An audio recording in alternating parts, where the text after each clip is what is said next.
Okay, so today I'm going to talk to you about quite an amazing poem, I think. This is a poem also still from Du Fu's very early period. And just by looking at the title, I think you can see that it has to do with religious themes. And as I've talked about in a different video, religious matters in ancient China were not entirely separate from state matters. It's not exactly the case that China had a state religion, it's more that the sort of sacred and the secular functions of the state were not clearly differentiated. So this poem is actually about Du Fu's visit to the temple of Laozi. So this 冬日洛城北謁玄元皇帝庙. So we're in north of Luoyang, as it says here, and this Xuan Yuan Huangdi, the mysterious primal emperor, that is actually Laozi. That the very Laozi, the person who wrote Dao De Jing, or is said to have written the Dao De Jing. And so what's this about then? This is actually, you might say, it's a kind of religious innovation on the part of the Tang emperors, because the ruling Li clan, the emperors of the Tang dynasty were called Li in surname. They claimed descent from Laozi because Laozi's name was Li Er, so he also had the same family name. And this started already with the founder, Gao Zu, whose name was Li Yuan. And so it was kind of a sort of propaganda trick, I suppose, to say, and also quite clearly absurd. I must say that just right from the start, that there is absolutely no way of proving that the Tang emperors were descended from Laozi. It was more than 1,000 years between Laozi and the Tang emperors, and we just don't know the generations between them. But anyway, so they claim to be descended from Laozi, and therefore they bestowed this title, the Xuan Yuan Huangdi, on Laozi as sort of the first mysterious primal emperor. I mean, you can see this Xuan Yuan. It's the fecund darkness and very sort of Taoistically inspired title, sort of where all of their glorious reign was born from, more or less something like that. And this appellation was bestowed on Laozi by the Tang emperors, and there were temples to Laozi in every major city at this time. And Taoism was promoted, you might say, at least in the sense of the study of Laozi's writings and so forth.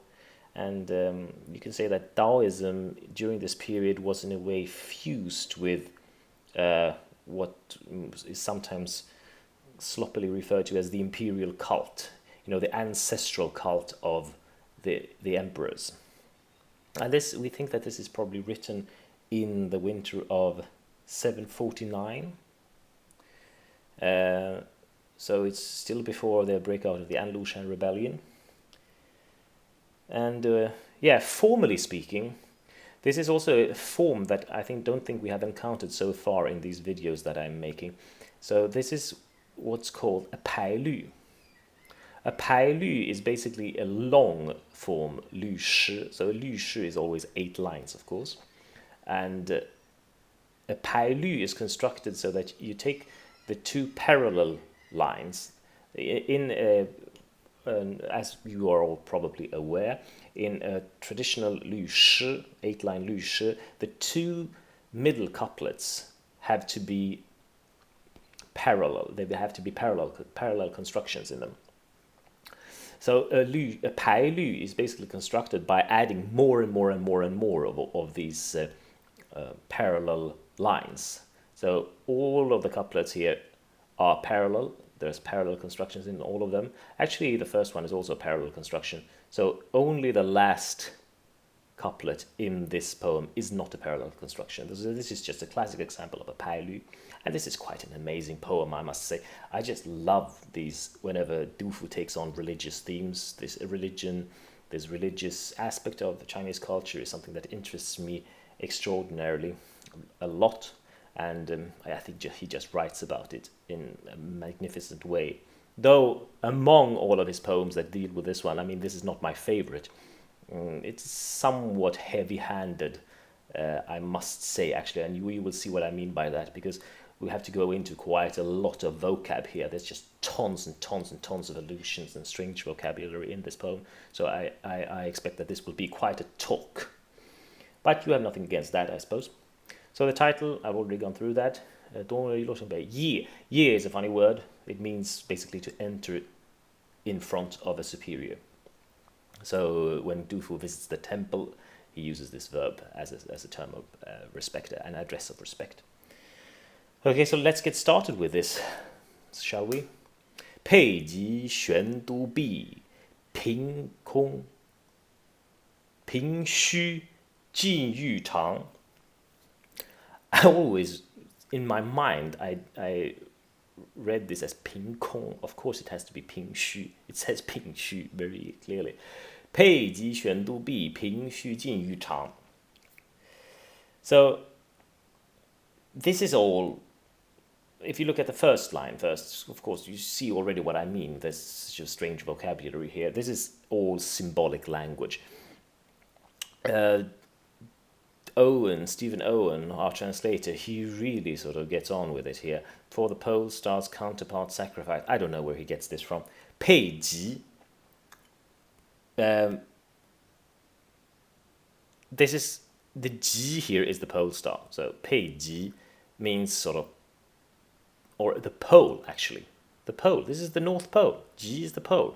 北极is corresponding to the North Pole, or here pole star's counterpart, and it's used as in an adjectival sense as an attribute of this 玄都. And this 北极, I think the pole star's counterpart sacrifice, it just cross this out. It's just weird. Pole corresponding, we might translate it with.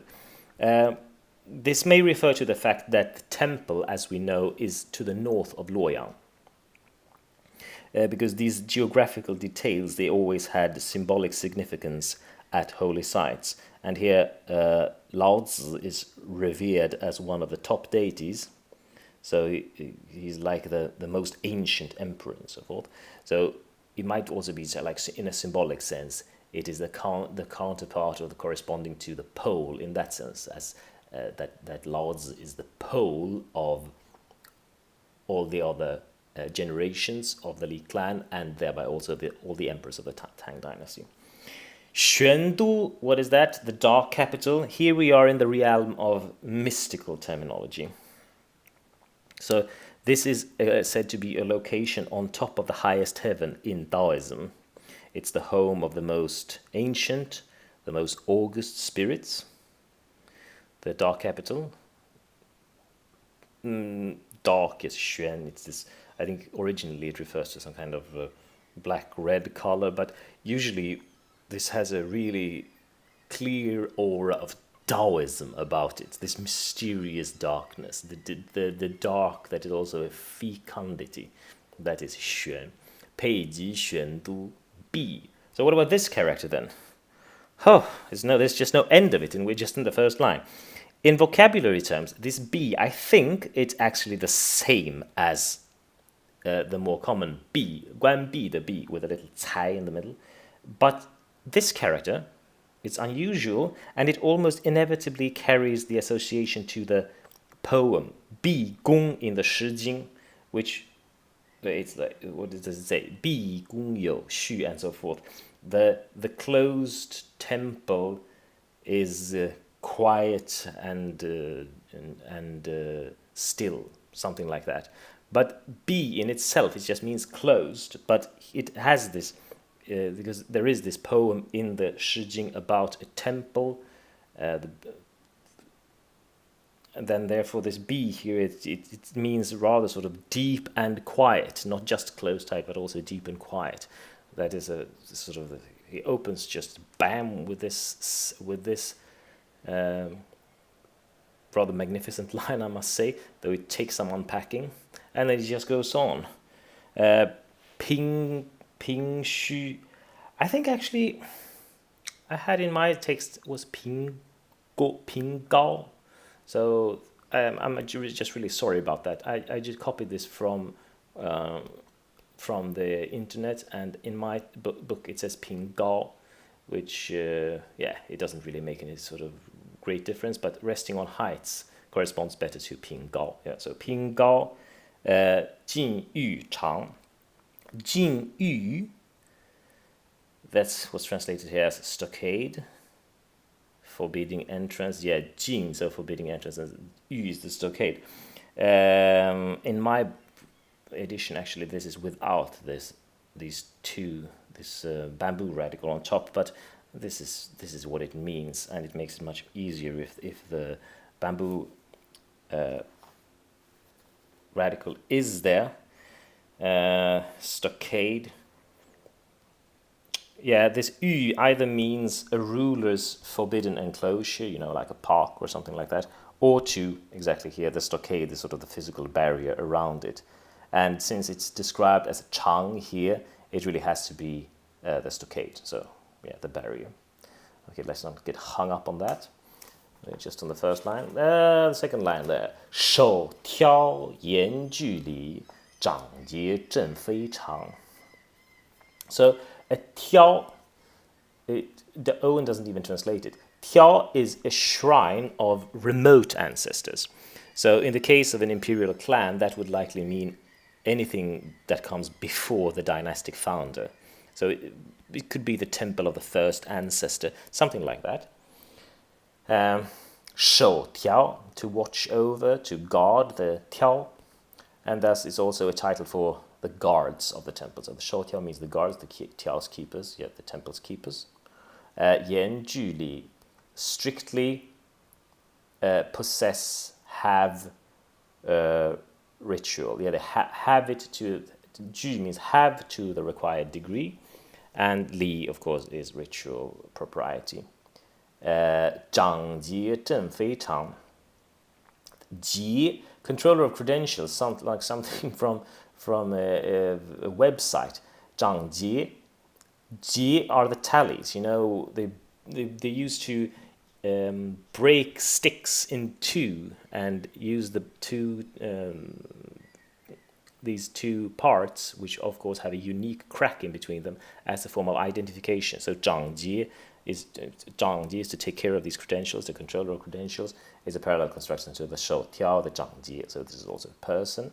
And what do? They 正非常, ward off irregularities. Yeah, so, sorry. 正, the original meaning of 正 is to press down on.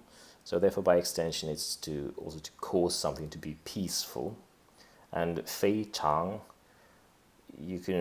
irregularities or disturbances, something that is outside of the ordinary. Yeah. So let's go on. 必瓦出海外，金睛一气旁. So let's have a look at this, shall we? It's hardly understandable, this, right? Sapphire tiles lie outside of the first chill. And it's not the fault of the translation here. This wai and pang, they are odd, and I haven't seen a good explanation for these terms in my commented edition. But I think Du Fu might try to emphasize the transcendence of the place. Like these things, the sapphire tiles, the biwa, and this jing jing, they seem to be sort of here and not here, as if they were a reflection of things on a higher spiritual plane. So something like that. Golden pillar, jing jing. Yes, this jing. This is actually a recurring term. Jing almost, it means stalk, actually, basically. So literally, this would be the golden stalk. But there are these descriptions of pillars of metal or bronze or gold inside of temple grounds from back in the Han Dynasty and earlier, I think. The one vapor. Yeah, I think we also have to understand it as sort of all of the material and spiritual substance of things seen as one thing. sort of the physical universe, you might say, more or less.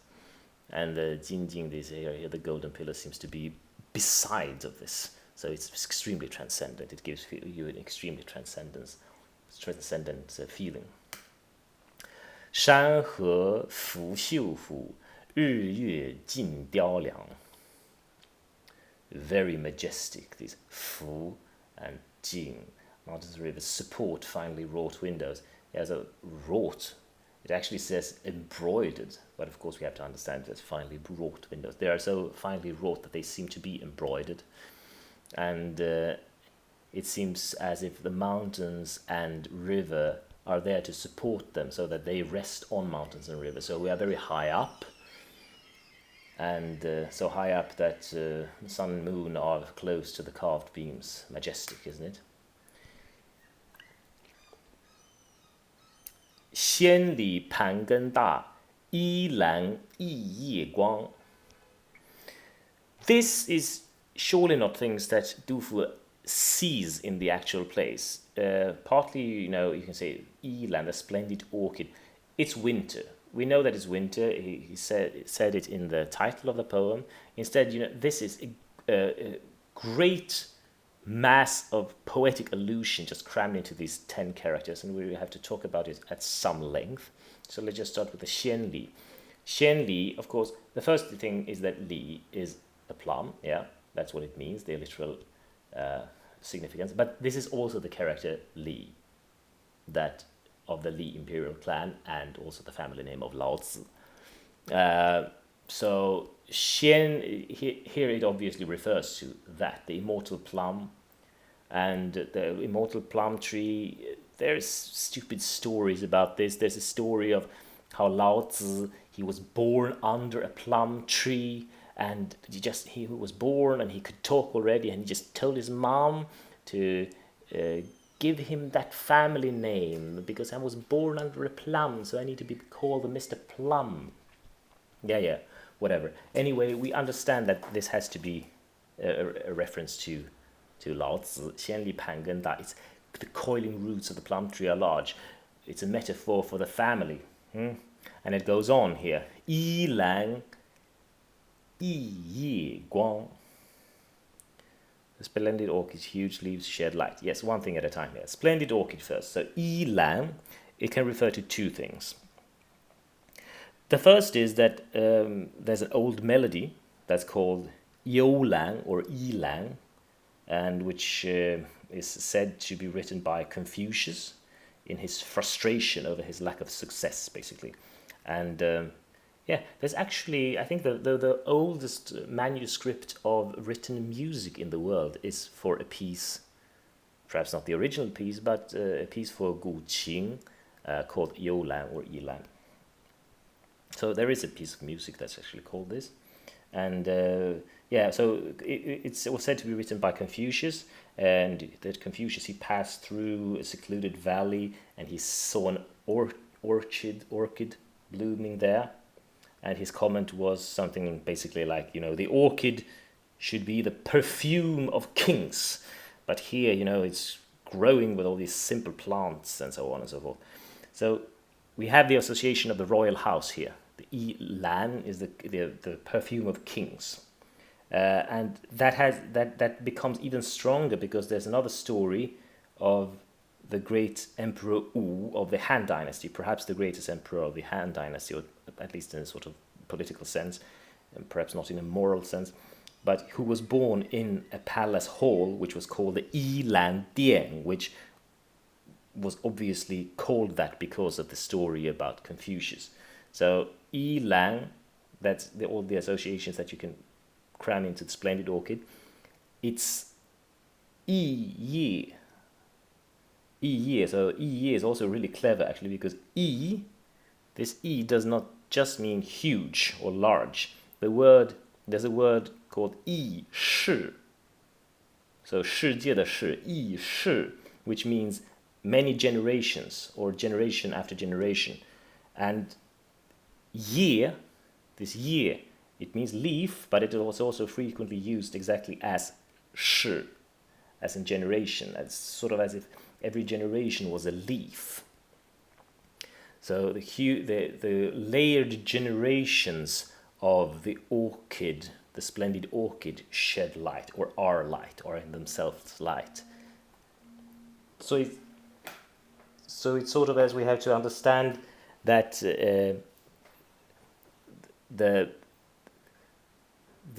we have to understand here in this one couplet the connection between the founder of Taoism and the imperial clan, the Laozi, and the various majestic generations and filled with light that have come after him. So this is a really extraordinary couplet in a way, though, as I said in the beginning, it's a bit heavy-handed on the allusion, isn't it? So there are other poems by Du Fu that also make makes this majestic impression with much less artifice. Let's say that, but that's not to degrade this poem. Let's go on. 世家宜旧史，道德复今王. This also needs to be unpacked a bit. 世家, to begin with, is ambiguous. But since it's said it's in the same line as 史, then we immediately think of the layout of the chapters in the 史记, that is the oldest history of China, or not the oldest history of China, but they're really the model for the various dynastic histories. The 史记, the records of the ground historian, by Sima Qian. That book is organized in various sections, and there's one section called the 世家, the hereditary houses, or family chronicles, and it's 30 chapters or something like that, I think, and they are the chapters of they are the histories, basically the sort of collective biographies of the various feudal houses. And significantly here, there is also a 世家 chapter about Confucius and his disciples. So Sima Qian, he sort of implicitly ranks Confucius as if he were a great lord, of a feudal state. That's his estimation of Confucius. And I think in this context, that is probably what 世家 means. That here it says his family chronicles were left out of that olden history. 世家宜 left out here, the old history. Because there was also some years before this, I've been informed that Xuanzong, the ruling emperor at the time when this poem was written, he had ordered actually that in every edition of the 史记 by Sima Qian, the biography of Laozi should be moved to the first of the section 列传, which is biographies of individuals. So there's like 70 chapters in the 史记 of various biographies of individuals. And the first of them is not Laozi, but the Tang emperors thought that obviously the most important individual in the history of the world, blah, blah, blah, has to be Laozi, so they have to put him first. So there was an imperial decree, and that is probably something like that Du Fu refers to here. Otherwise, this would be rather obscure. And Xuanzong, actually, he also annotated Laozi himself. The emperor of the Tang dynasty, he annotated Laozi himself, and he gave instructions for this text to be studied foremost of all the classical texts, which then logically is what the next line refers to. 道德复今王. The title of the book by Laozi obviously is 道德经, the way and its power, but it could also refer just to the actual received text, which were entrusted to our current king. Or the way and its power, or the book of the way and its power, which is entrusted to our current king. But there is another interpretation, actually, of this couplet, which could be something like this. The generations of Laozi don't appear in any old history. 世家宜旧史. I think that is a completely legitimate interpretation of this line. But, of course, that would border on the heretical in the political and religious context here. because that is basically like saying, well, we don't really know if this Li family is related to Lao Tzu in any way, which is obviously not appropriate to say if you're in a temple of the state-sponsored Taoist religion, basically.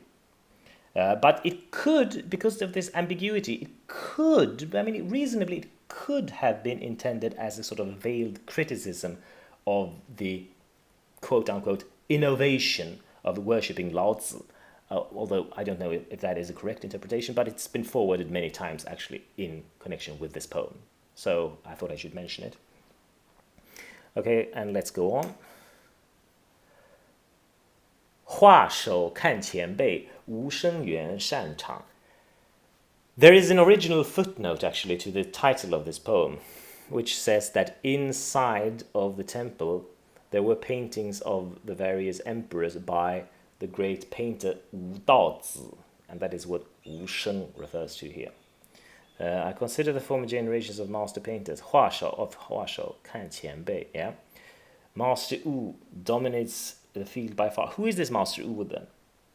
Wu Daozi was, as I just said, he was a famous painter that was contemporary with Du Fu, and he worked for the imperial house. And we actually possess some of his paintings still, and they are quite remarkable, I have to say. I mean, this is still in a sort of fairly primitive period of Chinese painting, and I think a lot of the stuff that we have left are copies and engravings and stuff, but it's quite remarkable stuff. He was said to have been an enormous genius, and all of the not all of them, but a couple of the following couplets, a few of them are all about the paintings that Du Fu sees in the temple.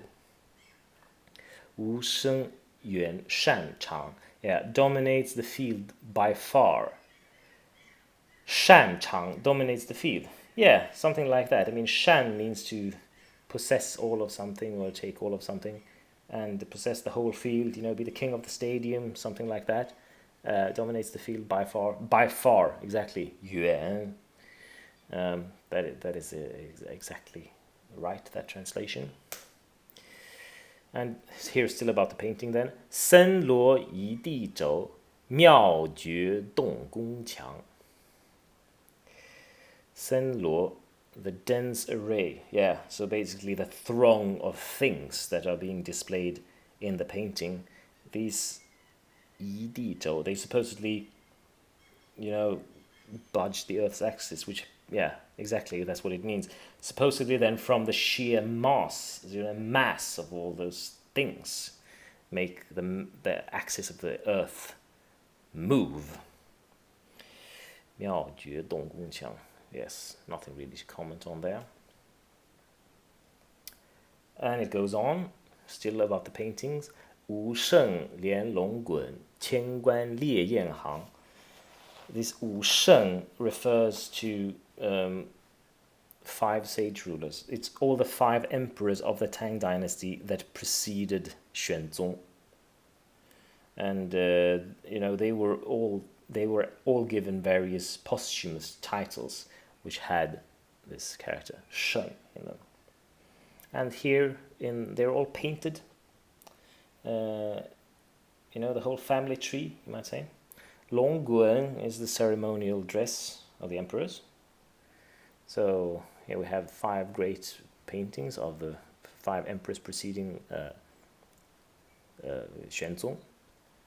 So there had actually only been 5, he was the 6th emperor, there had only been 6 emperors of the Tang dynasty up until this point. And this might have been sort of a contributing factor to the stability of the Tang dynasty, you might think, because it's not good to change emperors too often. If you're in a monarchy, you want the monarchs to live for a long time to create stability. So the Tang dynasty was founded in 618, and then we had 6 emperors, and actually 1 empress, a little interregnum there, and she's not mentioned here because she tried to found her own dynasty, Wu Zetian, so there was that as well. But, basically, Xuanzong, we're already in the 740s here, 120 years later, and we're only on the 6th or 7th emperor, depending on how you count. So, that's that. Qianguan, the 1,000 officials, yes. Yan Hang, in lines as wild geese. Yes, this is really, Yanhang is a very common description of, people standing or walking in lines. So this is the retinue of the 5 emperors. And still the painting. 冕旒俱秀发，金佩尽飞扬。冕旒, mitres and tassels. 冕 is the ceremonial crown of the emperors. You've seen these on TV. They're these usually they're black and a little bit of red, and they have these beads of jade that dangle from the front. And those beads are what's called liu. So mian, liu, mitres and tassels, more or less something like that. On all of the emperors, ju, together or all of them. Stand forth, xiu fa. Xiu is beautifully, like a young plant. Like that's the impression that this painting is so fresh and lifelike. That's the way that they stand forth, beautifully like a plant. Jing Pei, balance and penance, yes, let's just accept that. These probably have more exact significations, but good enough, yeah. And now we're not anymore in the picture. 翠帛 or 翠白, 翠帛 深流井, 红梨迥得霜. So this is the surroundings, not the painting. Azure suppresses in the depth, retaining shadows. 红梨迥得霜. Yeah, exactly. This is like a little grove planted, presumably then around the temple. Very beautiful. 风筝吹玉柱, 露井动银床.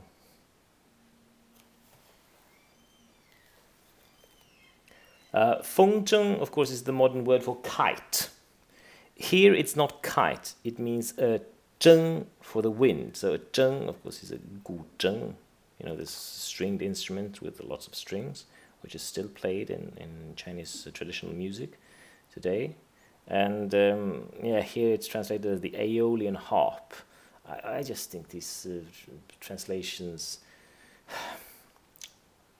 I don't like the way it sounds. Aeolian, it's so obviously a Greek word. But there is this thing exists in the West as well, where you basically hang a lyre or a harp up in the wind and lets the wind play it, and gives off this nice sound. So that's what this is, feng zheng. 吹玉柱, the jade pegs. Yeah, either it's jade pegs on the harp or the zheng, or it might also be jade inlaid pillars of the temple. That's what I thought about, but well, I guess both work.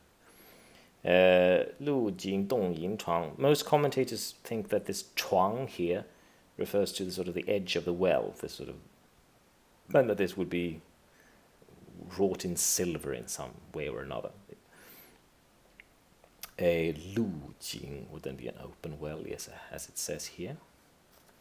So this is still the surroundings of the temple. And yeah, I've put these last 4 lines together because I think they are basically one sense unit. 身退悲州市，金传巩汉皇，古神如不死，仰卓更何香。